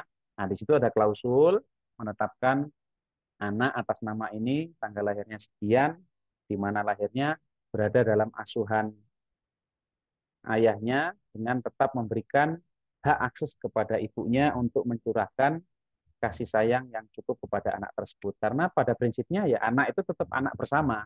Cuman karena untuk mewujudkan pengasuhan yang terbaik untuk menjamin terpenuhinya hak-hak anak sehingga kemudian ditetapkan. Karena ya kita sebenarnya sedang mengembangkan apa yang disebut dengan share parenting ya. Jadi pengasuhan secara bersama-sama dan itu bisa saja terjadi. Jadi tadi di kelas reguler ada yang menjelaskan bahwa dalam konteks hak asuh anak itu nanti juga melalui proses mediasi. Di proses mediasi itu bisa jadi terjadi perdamaian. Jadi tidak lagi anak itu diasuh oleh ayah atau ibunya, tapi diasuh bersama. Misalnya dari Senin sampai Rabu diasuh oleh ibunya. Kemudian mulai Kamis sampai Sabtu misalnya oleh ayahnya. Dan minggunya nanti sepakati gantian. Bisa jadi seperti itu. Tetapi juga yang lazim itu biasanya memang diberikan kepada salah satu pihak. Dan kalau ternyata anak tersebut ditetapkan dalam asuhan ibunya, maka nantinya kewajiban ayah tidak kemudian terhenti karena kewajiban menafkahi anak itu tetap menjadi kewajiban ayahnya. Gitu. Sehingga biasanya kalau dalam konteks hak asuh anak, kalau anak itu ditetapkan pada ibunya dan baik ada tidaknya tuntutan mengenai nafkah anak, nah pengadilan bisa mengambil sikap kalau ada tuntutan selain hak asuh anak juga nafkah anak juga bisa dipertimbangkan. Kalaupun tidak ada, dengan melihat kondisi ayahnya pekerjaannya apa, kemudian kesanggupannya apa dan seterusnya bisa ditetapkan secara ex officio. Hakim atas jabatannya dapat mewajibkan menghukum kepada ayah dari anak tersebut untuk membayar nafkah anak setiap bulannya misalnya Rp500.000 di luar biaya pendidikan dan kesehatan dengan kenaikan 10% setiap tahunnya. Misalnya demikian. Kemudian yang berikutnya ya hambatan-hambatan dalam proses eksekusi anak ini bisa jadi anak tidak ada di tempat. Makanya saya jelaskan sedikit tadi eksekusi itu tidak selalu selesai dalam sehari. Bisa jadi ditunda, bisa jadi nundanya minggu depan dan sesuai dengan kebutuhan. Baru kalau memang berulang-ulang nggak bisa ya nanti ada namanya dinyatakan non-executable atau tidak dapat dieksekusi. Jadi anak itu hambatannya bisa jadi tidak di tempat karena disembunyikan, karena memang dia ya dinamis begitu ya, bisa dibawa, tetapi tidak seperti benda mati begitu, punya rasa, punya hati. Kemudian misalnya dari pihak termohon eksekusi, Mas, termohon eksekusinya berat untuk menyerahkan anak misalnya. Atau misalnya anaknya sendiri menolak, bisa saja karena dia belum memayis sehingga dia tidak dimintai pendapatnya oleh pengadilan memilih ayah atau ibunya. Kemudian pengadilan menetapkan bersama ayahnya. Karena selama ini sudah sama ibunya, akhirnya dia menjadi lebih dekat ke ibunya. Ketika dieksekusi, dia sendiri tidak mau misalnya anaknya, ya tentu tidak bisa dipaksa. Nah, itu salah satu hambatan dalam proses eksekusi hak asuh anak. Gitu ya. Kemudian yang selanjutnya, ya, terkait dengan hak asuh anak ini ya nantinya dinamis gitu ya. Kalau belum 12 tahun berarti dia nanti bisa ditetapkan ke salah satu pihak, tapi kalau setelah 12 tahun ya bisa memilih kan sesuai dengan pasal 105 KHI tadi gitu ya. Jadi kalau ada sengketa hak asuh anak usianya sudah di atas 12 tahun, ya tinggal panggil saja anaknya ke pengadilan, diminta memilih. Nah, itu sudah cukup menjadi dasar majelis hakim untuk menetapkan anak tersebut berada dalam asuhan siapa. Dan sekali lagi catatannya, sekalipun ditetapkan dalam asuhan salah satu pihak, tetap pihak tersebut tidak boleh menghalang-halangi pihak lain untuk menjenguk, bersilaturahim, mengajak main anak tersebut. Dan misalnya ditentukan ke bapaknya, kemudian bapaknya menghalang-halangi ibunya untuk menjenguk, itu bisa menjadi dasar bagi ibunya untuk mengajukan gugatan pembatalan hak asuh anak. Jadi sampai begitu nanti urut-urutannya. Baik, teman-teman semua, karena waktu juga, nah, selanjutnya untuk merefresh, mereview, dan untuk menambah wawasan dan pengetahuan kawan-kawan juga, dan ini karena pertemuan terakhir, dan intinya saya berpesan ke kawan-kawan semua untuk selalu semangat, dan perjalanan teman-teman masih panjang, tetapi ya kalau tidak menyiapkan diri dengan baik, tidak mengisi hari-hari dengan kegiatan yang bermanfaat, maka waktu akan berlalu begitu saja. In lam bu fakotoak. Waktu itu seperti kasaif ya, seperti pedang. Kalau kita tidak memotongnya, maka waktu itulah yang akan memotong kita maksudnya. Jangan sampai kita dirugikan oleh waktu, manfaatkan dengan sebaik mungkin. Kemudian manajemen waktunya sama-sama diperbaiki, dan kemarin kita sama-sama apa ya? Kalau bahasa Jawa itu mangayu bagio ya. Terlepas kita setuju atau tidak ya, kemarin orang banyak menyebut sebagai hari ibu gitu ya. Tadi saya sampaikan juga di kelas A bahwa Rasulullah pernah ditanya kepada siapa harus berbuat baik, pada ibumu. Kemudian kepada siapa lagi, ibumu sampai 3 kali. Kemudian kepada siapa lagi, kepada ayahmu. Itu menggambarkan betapa perjuangan orang tua, khususnya ibu, sangat luar biasa. Al jannatu tahta aqdamil ummahat, bahwa yang namanya surga itu berada di bawah telapak kaki ibu. Tetap jaga komunikasi dengan ibu. Kita seringkali punya banyak waktu untuk bercengkrama dengan karib kerabat, dengan sahabat, dengan teman-teman rekan, tapi kadangkala kita tidak sempat untuk meluangkan waktu sekedar menelpon, sekedar chat WA, sekedar SMS kepada ibu kita atau orang tua kita. Seringkali ketika mereka menelpon, kita merasa berat untuk mengangkat telepon karena khawatir nanti pembicaraannya terlalu lama sehingga mengganggu waktu kita. Sementara orang tua kita tidak pernah meminta balasan apa-apa, doanya selalu tulus untuk kita. Seringkali mereka mungkin tidak pernah mewajibkan kita untuk menelpon setiap 2 hari sekali misalnya, tetapi ketika kita menelpon itu menjadi kebahagiaan yang luar biasa bagi mereka. Saat ini kita menjadi anak, belum menjadi orang tua, cepat atau lambat kita akan menjadi orang tua yang akan merasakan bagaimana orang tua kita sekarang. Sehingga selagi sempat, selagi dapat, kalau orang tuanya masih lengkap, maksimalkan pengabdian kepada orang tua.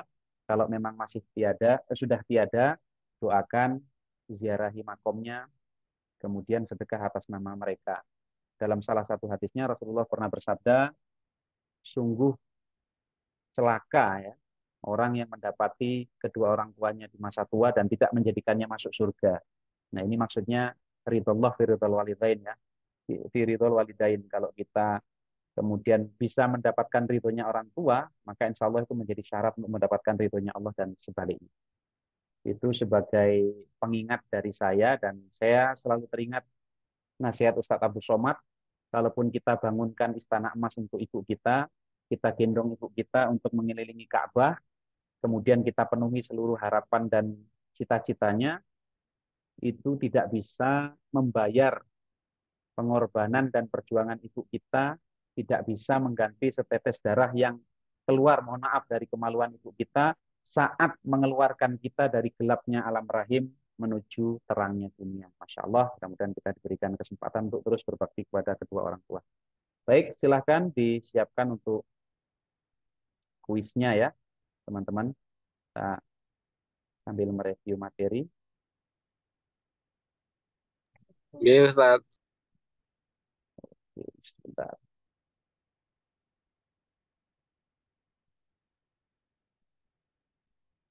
Ini kuisnya insya Allah nggak jauh dari materi-materi yang sudah disampaikan oleh Mas Ahlan dan Mas Rifki tadi, dan juga beberapa hal yang sudah saya jelaskan. Kemudian nanti untuk UAS-nya ya seputar apa yang sudah diskusikan, slide yang sudah teman-teman tampilkan gitu ya. Nanti yang presentasi hari ini silahkan nanti di-share di grup materinya supaya bisa untuk dipelajari, bahan pembelajaran bagi yang lain.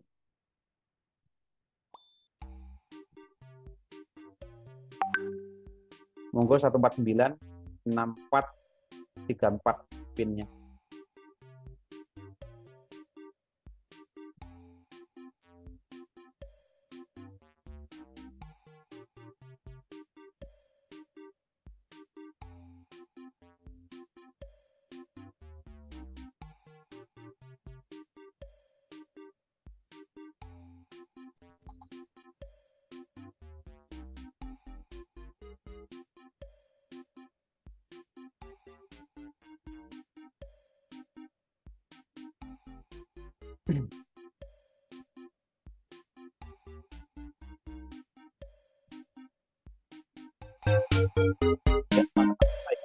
Ini nanti beberapa grup yang bisa lebih dekat ya, cermat ada tidaknya kata bisa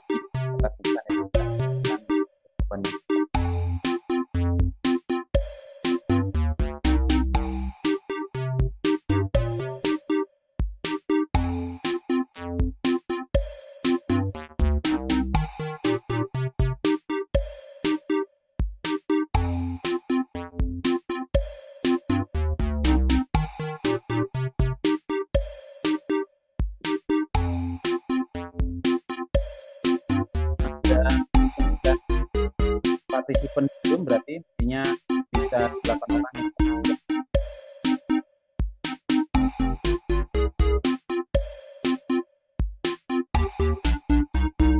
Yordan mana?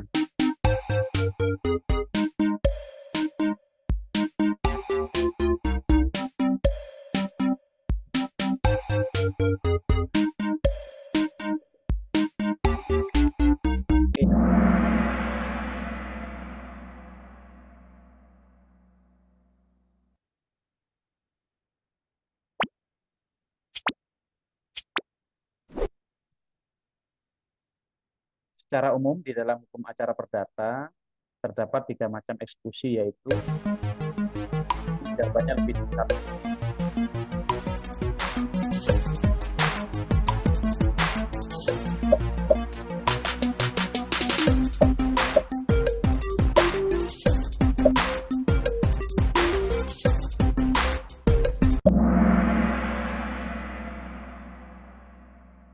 Baik, ya.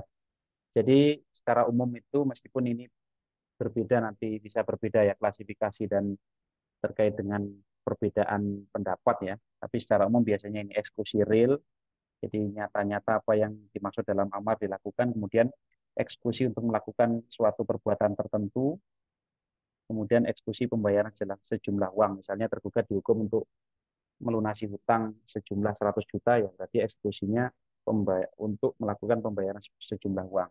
Kemudian yang salah eksekusi sukarela, tidak ada istilah eksekusi sukarela ya. Kalau sudah dilakukan secara sukarela tidak perlu eksekusi lagi.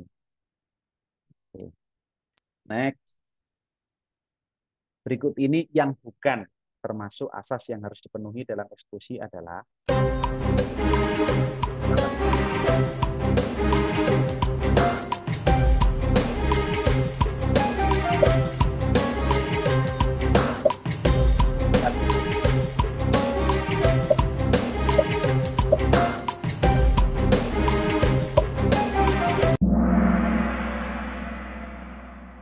oke. Jadi yang bukan itu yang ini ya, terakhir ya. Putusan dijalankan semata-mata atas perintah permohonan pihak berperkara. Kan saya sudah jelaskan tadi, bukan semata-mata perintah dan permohonan mereka. Dasarnya eksekusi memang permohonan, tapi kan bisa jadi keliru nanti.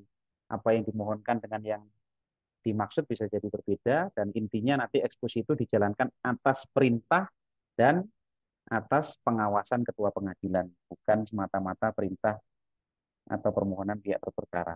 Jadi eksekusi itu asasnya putusan yang akan dijalankan telah berkekuatan hukum tetap atau inkrah van guich. Kemudian putusan yang dijalankan bersifat kondemnatur, ada amar menghukum. Jadi menghukum tergugat atau siapa saja yang menguasai anak untuk menyerahkan anak tersebut kepada penggugat misalnya. Putusan tidak dijalankan secara sukarela oleh pihak yang kalah.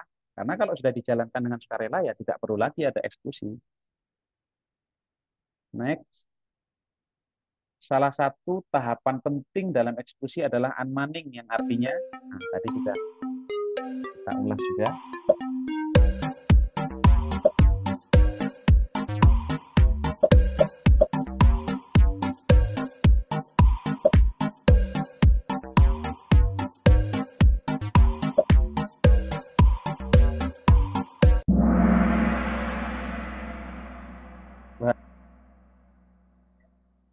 Unmanning itu teguran atau peringatan tadi, maksudnya tidak ujuk-ujuk eksekusi, itu harus ada teguran dulu, diingatkan dulu, baru kalau tidak mau nanti proses eksekusi. Oke, upaya paksa bukan ya, itu eksekusi itu sendiri. Kemudian penyitaan juga bukan, pemanggilan pihak itu juga kaitannya dengan tugas jurusita ya. Oke, masuk soal nomor 4. Berikut ini adalah hambatan dalam eksekusi hak asuh anak atau hadonah kecuali tadi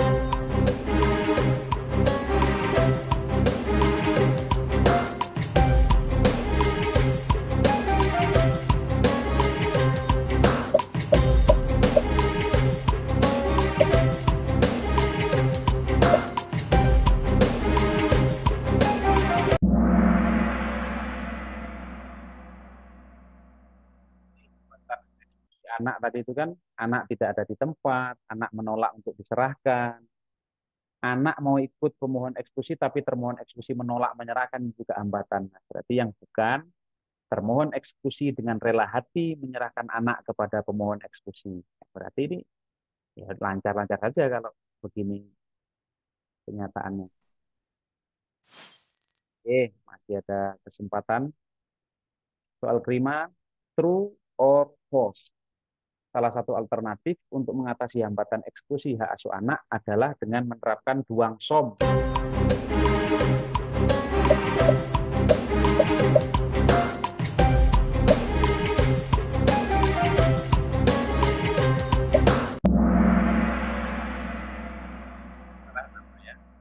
Betul ya, duang som itu biasanya amar penopang dia untuk, dan ini limitatif ya, tidak ujuk-ujuk diterapkan duang som, maksudnya supaya betul-betul anak itu diserahkan oleh pihak yang kalah. Kalau dia lambat dalam menyerahkan nanti dihukum uang untuk membayar uang paksa misalnya per hari 50.000 misalnya. Next, nomor 6. Harta bersama suami istri dapat berupa ini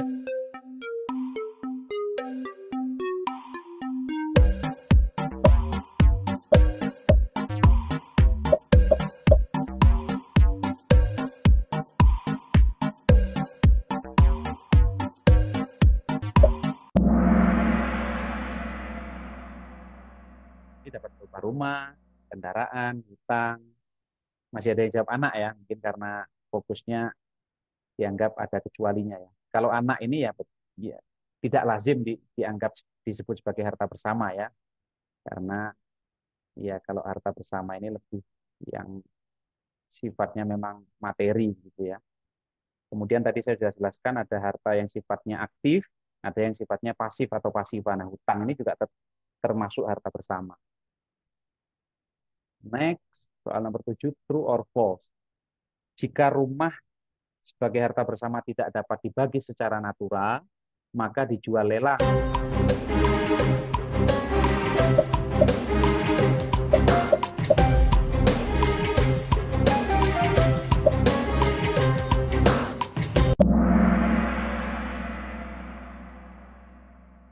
Alhamdulillah, luar biasa ini ya. Oke, pertahankan 3 soal terakhir supaya benar semua. Mas Rifki masih leading ya. Nda ini siapa? NDA ini.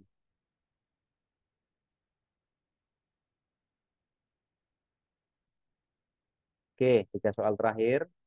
Dalam sengketa hak asuh anak dikenal istilah best interest.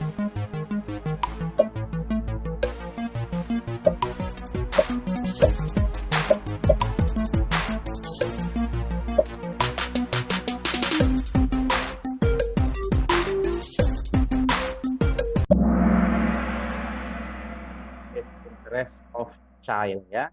Bukan kepentingan terbaik ayahnya, bukan pula kepentingan terbaik ibunya, apalagi kepentingan terbaik pengadilan, nggak ada urusannya ya. Kepentingan terbaik bagi anak. Alhamdulillah. Next, 2 soal terakhir, true or false. Ada harta yang dikecualikan dari harta bersama, yaitu harta bawaan, warisan, dan hadiah yang didapat.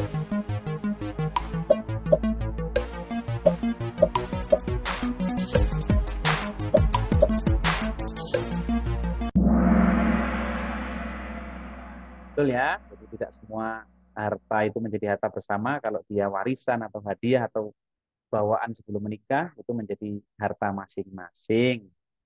Alhamdulillah. Oke, sambil ingat-ingat. Rifki, ini Hanifah ya. Hanifah, Ahlan, Kurnia, MBA. Terakhir, silahkan. Nah, ini jawab.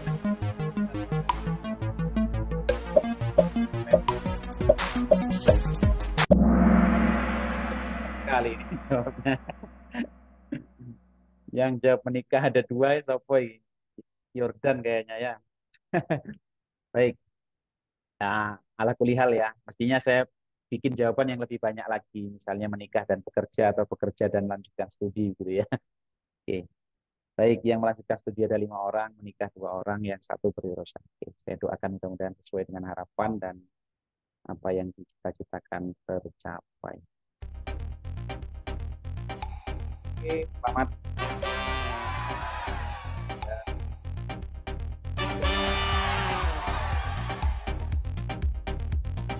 Selamat berjumpa ya, Pak.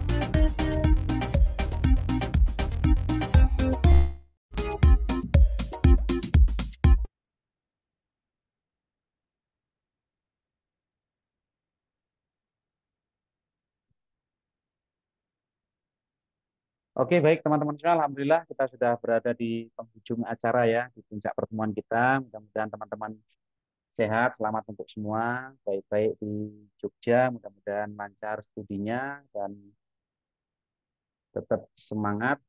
Ya, boleh. Kalau dulu teman saya itu bikin tulisan di kamarnya begitu ya, besok boleh malas. Nah, jadi pas ketemu besok, ya tulisan itu menjadi terbaca untuk besoknya lagi. Jadi artinya nggak boleh malas gitu ya. Oke, mudah-mudahan bermanfaat ilmu yang kita dapatkan. Saya pribadi mohon maaf, banyak salah, banyak khilaf, banyak yang membuat teman-teman tidak berkenan. Mohon dibukakan pintu maaf yang sebesar-besarnya. Dan harapannya semuanya bisa lulus dengan baik dan tetap semangat untuk mengkaji diskusi lebih banyak lagi. Dan mudah-mudahan kita semuanya dalam keadaan sehat dipertemukan kembali dalam dalam situasi lain yang lebih baik dan membahagiakan bagi kita semua. Kemudian saya berpesan ya, meskipun kuliah sudah selesai, tersisa ujian, silaturahim tetap harus dijaga ya, supaya silaturahim tidak terputus. Nggak ada yang nyaut. Kita lanjutkan silaturahmi dengan serius, Ustaz. Iya, pinjam 100 ya. Saya tadi berpesan untuk ya baik-baik kepada ibu ya. Saya punya kata-kata ini buat teman-teman semua ya. Jadi berbicara tentang perempuan, berbicara tentang ibu, sosok wanita tangguh tempat kita mengadu, membasuh peluh. Ibu yang paling mengerti kita saat kita terjatuh, membangkitkan kita dan memberikan semangat baru. Kalau jatuh dan tak bisa bangkit lagi, itu rumor butiran debu ya. Terjatuh tak bisa bangkit lagi.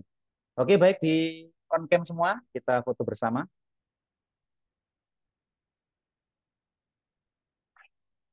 Weh, mau kemana ini? Pas tabik ini. Ini perjalanan pulang, Ustaz. Dari Jogja ke? Purworejo ke Jogja. Oh, Masya Allah. Hati-hati ya. Nyetir sendiri nih. Iya, Ustaz. Dari ngambil duren dari tempat saudara, Ustaz. Oh, ya dikirim lah ke Soreang. Iya. Oke ya. Kemarin saya sudah posting di Instagram saya ya. Artinya kita tidak pernah bermimpi untuk dipertemukan. Yang jelas tidak ada kebetulan di dunia ini. Kita bisa berjumpa saat ini dan tidak menutup kemungkinan nanti akan berjumpa di tempat yang lain, di situasi yang berbeda, dan ya teman-teman juga nanti sudah lebih luar biasa ya. Segera tuntaskan misi perkuliahannya, masih banyak hal-hal lain yang teman-teman perlu capai ke depannya. Oke, senyum semuanya.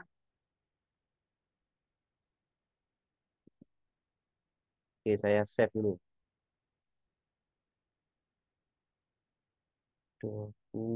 Oke, sekali lagi kalau teman-teman IP biasanya ada nggak gaya khususnya?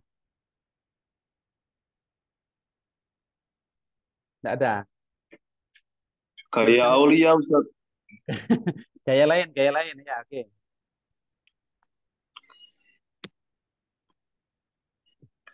Bapak-bapak, Ustaz. Ya, oke. Baik, terima kasih. Terus sebentar. Ini untuk presensinya. Nggak saya bukakan dulu.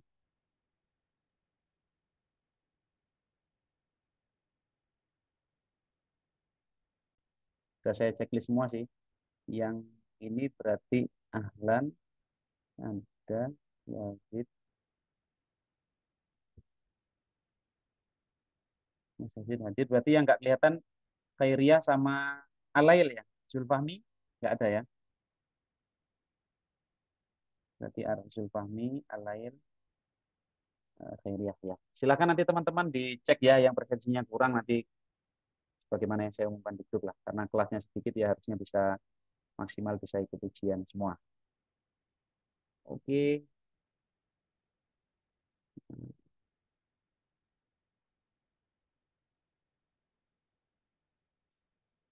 Baik, sama-sama kita akhiri, kita syukuri, kita tutup dengan bacaan hamdalah dan doa kafaratul majelis. Alhamdulillah. Alhamdulillahirrahmanirrahim. Baik, dan Assalamualaikum warahmatullahi wabarakatuh. Waalaikumsalam warahmatullahi wabarakatuh. Terima kasih banyak, Pak. Iya, sama-sama. Syukur, Ustaz. Sama-sama.